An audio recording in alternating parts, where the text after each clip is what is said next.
First, we have our art segment with Philip Morris, our host. Philip will be interviewing Alex Torres. Alex is the leader of a well-known salsa and merengue band, so put on your dancing shoes and watch this.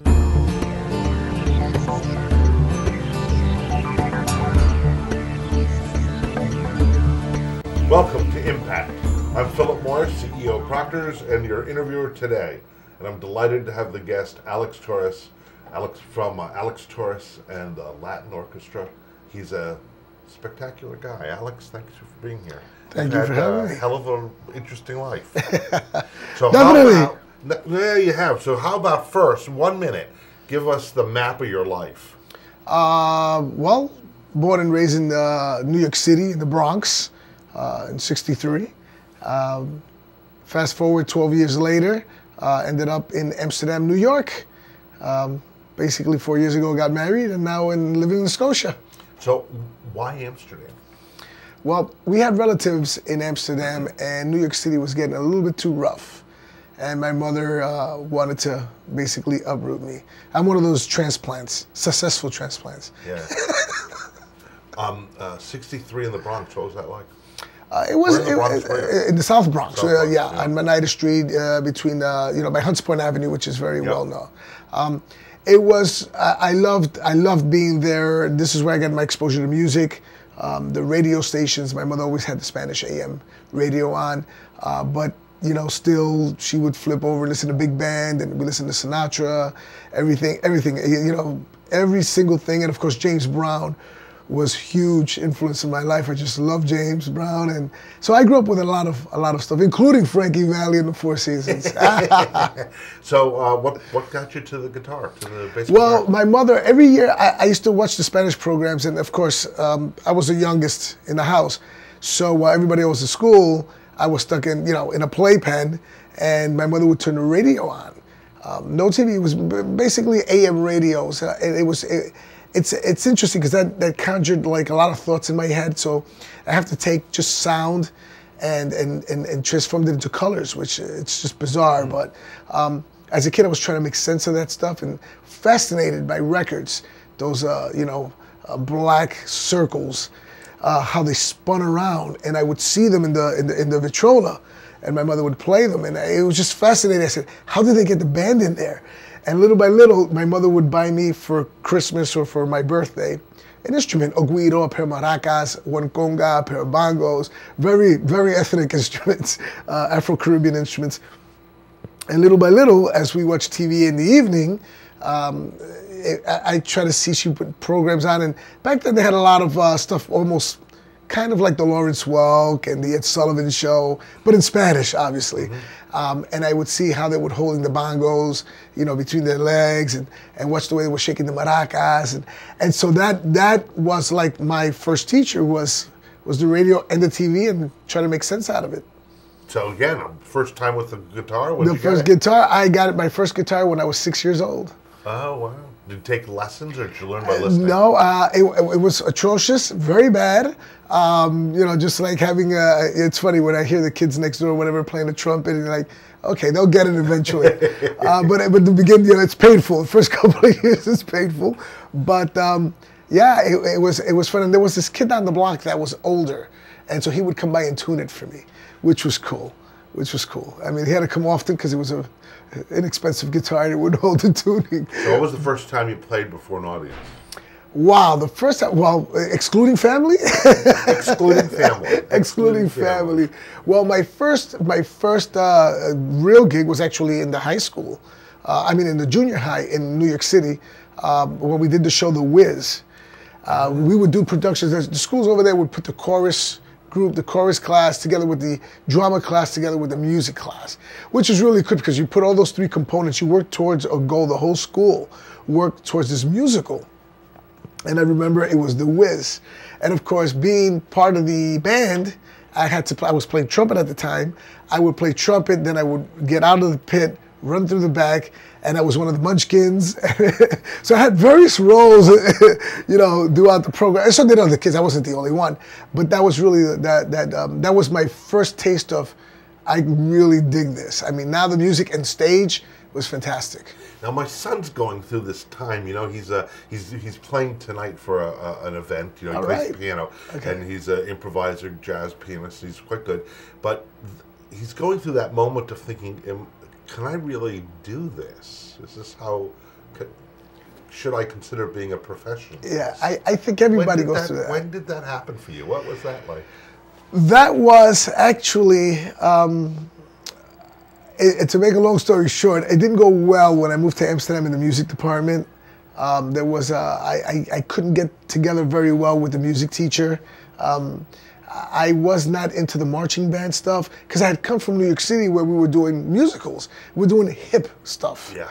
You know, it was a little bit more like up to date, and then to be thrown back, it was just like, you know, a dark auditorium, and so I was just like, this is not what I want to do. So I could totally relate to that part, and then what happened was, that was the icing. I mean, that was what happened. I came home distraught.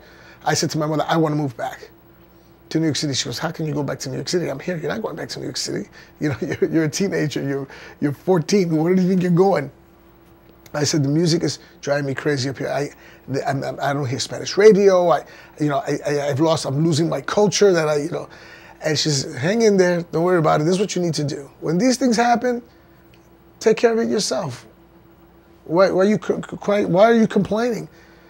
I said, well, what are you talking about? She goes, start your own band. So, in October 27th of 1980, oh my God, that's 2 days away. That's right. That's what happened. I started calling some kids that I knew that were Spanish to begin with, just to start the basic rhythm, and the ones I didn't know, I was trying to teach them to maintain just a simple pattern. And then after that, the following year, in '81, we were very crazy. We went to Utica. I actually had driven out there. I heard there was a community out there, and we actually performed in Utica. And prior to that, the Spanish American Club in Amsterdam. But you know, there was a first road trip. You know, and played to people that actually started screaming and applauding. Was that the Alex Torres? Yeah, and his orchestra. That was the Alex Torres. And I said, this is it. I said, we love this. We thought we were on the top of the hill, and you know, we were some great guys, you know. And of course, going into 33 years now, starting the 33 years, it's just amazing because the band has never broken up and has always different musicians. Obviously, some have passed away, some get married, some relocate, some do this. I mean, you know. So how much do you play a year? How many nights do you play? Well, it fluctuates because some years, especially sometimes when the economy, as you know, without lying or anything else, I mean, the economy in the last couple of years has been really, really bad, as everybody knows. And of course, venues that support 12-piece bands have been closing for years prior to that anyway. A lot of people have been downsizing. So we could do anywhere from 50 to 100 shows a year. But again, you know, we're not a typical bar band because first of all, we need the space, and we're a dance band. And of course, we have 5 horns, 3 trumpets, bari sax, and trombone. Not to mention the percussion, typical Afro-Caribbean percussion, which is congas, bongos, timbales, and then piano, bass, and tres guitar. Yeah, so 50 to 100 though, that's pretty amazing still. Yeah. So what's your view of the cultural scene in the capital region? I mean, we've got so much talent. I have to tell you, we are blessed in this area. We've got everything from African drummers to polka bands. I mean, really, we are sitting in this region where everybody thinks, I got to go to New York City to make it. I've got to, you know, it's always that, I got to go, you know, somewhere big. We are big. We are big. We are big. We've got a lot of talent in this area. Fantastic opera singers I've bumped into. I mean, I've bumped into so many different genres of music. Everything from punk to rock. You know, amazing. In the 30 years, do you think it's changed? Was it always like that? Is it different? Some of it has changed. Yeah, I mean, we still have people that hang on to cultural roots and continue to do that. Obviously, there are more Spanish bands now in the region. You know, as more people keep coming, the Latino population is getting bigger. You're coming up with more people that are artists or musicians that want to play. So we're seeing that, and we're also seeing a lot of I personally have seen also a lot of bands fold because of the lack of venues. You know, stricter bar policies, so smaller bands, even quartets, or have not been playing as much. Even the jazz bands have like totally like downsized in the last, I would say, the last 15 years. Yeah, well, jazz has become very difficult. We were talking about it off camera. Yes, that's correct. Jazz has gotten to be very difficult for Proctors to do, for all our venues Yes. to do. So we keep trying to think of new ways to get to a younger audience, to get to not think of jazz as not theirs, which is sort of what's happened, oddly enough. Yes. I don't know why. And it's not. I had to say the word mainstream. I mean, I know a lot of younger cats that love to play jazz and are very talented. We've got, again, a lot of schools around here that teach excellent jazz programs, and a lot of virtuoso kids. I mean, I know because I come across, you know, sometimes a sub trumpet player or a sub sax player and pianist. They're fantastic. We've got ace people around here. Well, the community college is such a fantastic, incredible resource. Fantastic. With the music program there. Right. And again, I think it comes down to lack of venues becomes lack of exposure. Because what happens is, I remember going down Lark Street 15 years ago, and every place had live music. And I thought to myself, this was the first time I had, somebody said, "You like jazz?" I said, "Yeah, go down Lark Street." I said, "Well, I never been there, didn't know where it was." Parked my car, was walking. I was like, all right, this is so hip, this is awesome. Of course, now you go down there and it's and I haven't been down there in quite a while, a couple of years, but I understand through my friends that play horns, that also moonlight in jazz groups, that it's coming to an end. It's a fewer and fewer, yeah. As time goes by. So you do other things, you do tons of things in the community and for the community.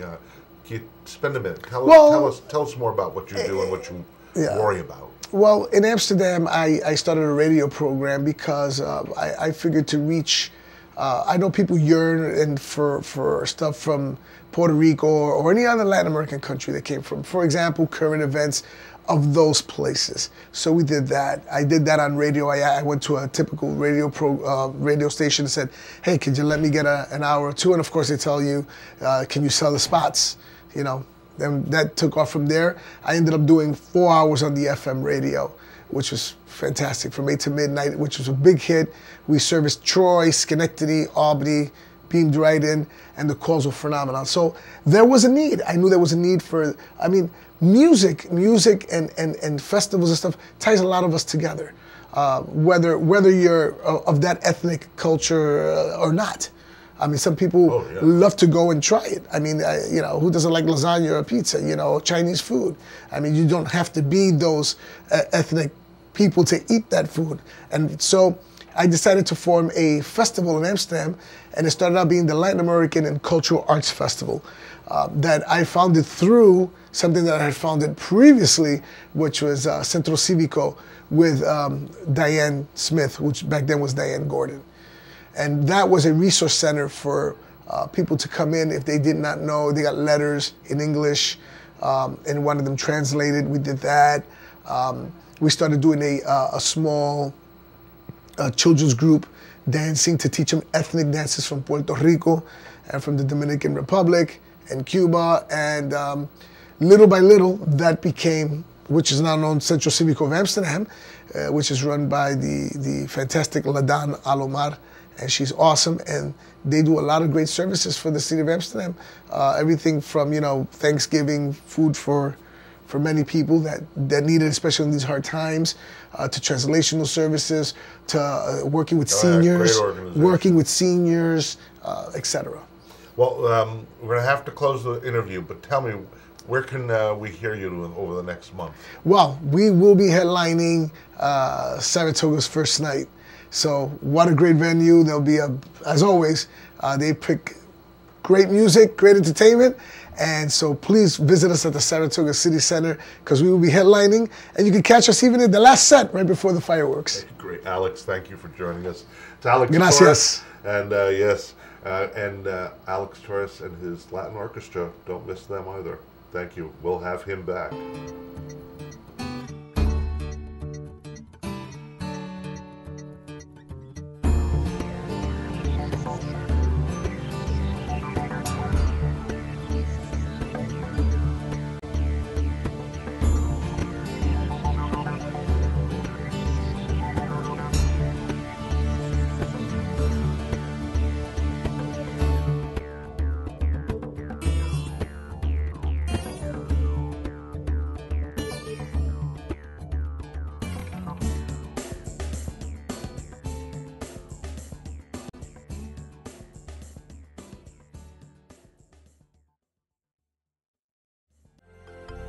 Proctors, bringing the best in arts, education, and entertainment.